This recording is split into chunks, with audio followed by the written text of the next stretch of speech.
इन 4 गलतियों को करके मैंने महीनों खराब किए हैं अपने फ़िटनेस जर्नी के। तो 4 सबसे बड़ी मिस्टेक्स जो मैंने की, जिसकी वज़ह से मैंने महीनों आई थिंक 7 टू 8 मंथ्स मैंने बर्बाद किए। तो वो 4 सबसे बड़ी मिस्टेक्स ये थी, एक तो सबसे पहला था कि लैक ऑफ मोटिवेशन। तो दिसंबर के आसपास का वक़्त था लास्ट दिसंबर के आसपास का वक़्त था। तो एक तो ठंड भी पड़ रही थी। सो हो क्या रहा था, मैं अपने आप को मोटिवेट नहीं कर पा रहा था एटलीस्ट सिंपल वॉक करने के लिए भी, एंड जिम जाने के लिए तो obviously because gym I think 2 ढाई किलोमीटर दूर है, कोर फिटनेस जिम है मेरा वहाँ पर। सो वहाँ पर मैं जाता हूँ। तो वहाँ पर जाने के भी ऐसे अपने आप को मोटिवेट नहीं कर पा रहा था। प्लस घर में वॉक वगैरह भी नहीं हो पा रहा था। तो आई डोंट नो व्हाई, मगर वो मोटिवेशन अंदर से नहीं आ पा रहा था कि यार कुछ करो, अपनी बॉडी के लिए कुछ करो। हमेशा शीशे में अपने आप को देखते रहते थे और कोसते रहते थे कि कल से स्टार्ट करेंगे, कल से स्टार्ट करेंगे, वो प्रोकास्टिनेशन वाला जो काम होता था, तो कल से स्टार्ट करेंगे, तो कल कभी आता नहीं। तो उसके वजह से वो दिसंबर एंड फिर जून तक मैं यही सब करता रहा कि टालता रहा, टालता रहा, टालता रहा। तो जो मेरा वेट था, वो तकरीबन उस वक़्त जो था 90-91 के आसपास होगा, वो पहुँच गया 105 के आसपास, और मैं खाने पे भी मैंने लगाम नहीं लगाई। तो प्रॉब्लम यही आ गई कि मोटिवेशन नहीं आ पा रहा था किसी तरीके से, तो मोटिवेशन लाना बहुत ज़्यादा ज़रूरी है। अपने आप को हमें देखना पड़ता है कि हम सब शीशे के सामने खड़े होके अपने आप को देखिए कि आपकी बॉडी आपको अच्छी लग रही है कि नहीं लग रही है। तो उससे मोटिवेशन आता है, हमको करना पड़ता है, बाकी कोई नहीं करता। सेकंड जो था, जो सबसे बड़ी गलती हम लोग करते हैं, that is waiting for the right moment.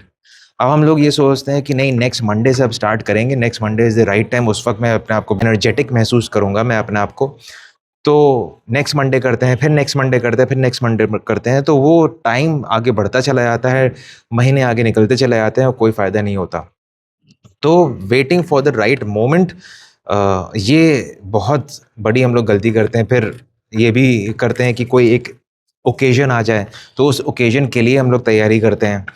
तो we should not wait for the right moment. ये गलती कभी नहीं करनी चाहिए हम लोग को। हम लोग को कल से या आज से स्टार्ट कर दे, एक तो कल भी नहीं आता, आज से स्टार्ट कर देना चाहिए। एटलीस्ट थोड़े से हम लोग स्टार्ट करें, थोड़े स्टेप्स से स्टार्ट कर दें। ज़रूरी नहीं कि 10,000 स्टार्ट कर दें, बट थोड़े-थोड़े स्टेप से ज़रूर स्टार्ट कर दीजिए। वो एक एटलीस्ट आप रेस में दौड़ने लग जाएँगे। मेरे साथ ये होता है कि मैं हमेशा कुछ भी करता हूँ तो बहुत ही एक साथ सारी चीज़ें कर देता हूँ। तो ये मेरा अपना थिंकिंग प्रोसेस है। मेरी बॉडी उसको अडैप्ट कर लेती है। तो मैंने सवेरे अर्ली मॉर्निंग, हाँ, अर्ली मॉर्निंग भी मैंने जग पाता था। तो because there was no motivation, मैं ये सोचता था यार कल जग जाऊँगा, हो जाएगा। बट वो ऐसा कल कभी आता नहीं है। तो मैं एक साथ सब करता हूँ। तो मैंने अपना साइक्लिंग भी मैंने अर्ली मॉर्निंग स्टार्ट कर दी, फिर 10,000 स्टेप्स भी मैंने कंप्लीट करने चालू कर दिए हैं, एंड फिर शाम में मैंने जिम भी चालू जाना चालू कर दिया। तो मैं सब एक साथ कर लेता हूँ। ज़रूरी नहीं है कि आपके साथ भी ये जो तरीका है ये यूज़ हो जाए। आप थोड़े से स्टार्ट कर सकते हैं।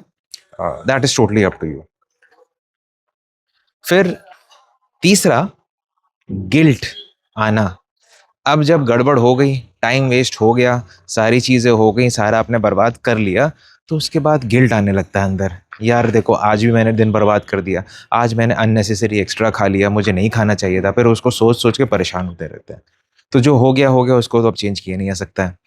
तो गिल्ट से अच्छा ये है कि ये ठान लें, ये अपने आप दिमाग में फिट कर लें कि कल का जो दिन होना चाहिए, उसमें ये गलती नहीं होनी चाहिए। तो ये गिल्ट ज़हन से निकालना चाहिए। कभी-कभार ऐसा होगा कि घर में बहुत अच्छा खाना बन गया, तो हमने कुछ एक्स्ट्रा खा लिया। ठीक है, खा लिया, मगर कल नेक्स्ट डे ये चीज़ नहीं होनी चाहिए, राइट? कभी-कभार ऐसा होगा कि बहुत ज़्यादा मसरूफ़ियत हो जाएगी, फिर आप अपने स्टेप्स नहीं कर पाओगे, हो सकता है जिम ना जा पाओ। तो एक गिल्ट आने लग जाएगी, मैं जिम नहीं जा पाया, फिर ये भी होगा कि अगले दिन भी नहीं जा पाएँगे। मगर फिर तीसरे दिन जाइए ज़रूर। इसको बिल्कुल आदत ना बना लीजिए। तो गिल्ट में रहने से अच्छा ये है कि आप उस पे वर्क करें। उसको लेके बैठे ना रहें, उसको उस पे वर्क करें, एंड नेक्स्ट टाइम ये चीज़ ना हो, इसका हमेशा प्रॉमिस करें अपने आप से और ये प्रण लें। ठीक है? खराब दिन हमेशा आएँगे, तो उसको लेके बैठे मत रहिए। अपने आप को हमेशा मोटिवेटेड रखिए, ताकि आप नेक्स्ट डे ये वो गलतियाँ ना करें। फिर फोर्थ और जो बहुत बड़ी मिस्टेक हम लोग करते हैं वो ये करते हैं कि हम लोग बहुत जल्दी बहुत बड़े चेंजेस एक्सपेक्ट करने की कोशिश करते हैं। मतलब ये कि आप हम ये एक्सपेक्ट करते हैं कि हम बहुत जल्दी पतले हो जाएं या हम इतनी सारी चीज़ कर लें तो हम तुरंत पतले हो जाएंगे। देखिए, पतला होना या फिट होना, it is a time taking process. वो धीमे धीमे होता है, वो अचानक से एक साथ नहीं होता है। राइट? अगर आप अचानक से पतला होने की कोशिश करोगे, सारा खाना पीना छोड़ दोगे और फास्टिंग करने लगोगे या इंटरमिटेंट फास्टिंग करने लगोगे, कुछ भी प्रोसेस यूज़ करोगे, अचानक से पतले होने की कोशिश करोगे, तो आपकी बॉडी रिएक्ट करेगी, आप उसको सँभाल नहीं पाएँगे।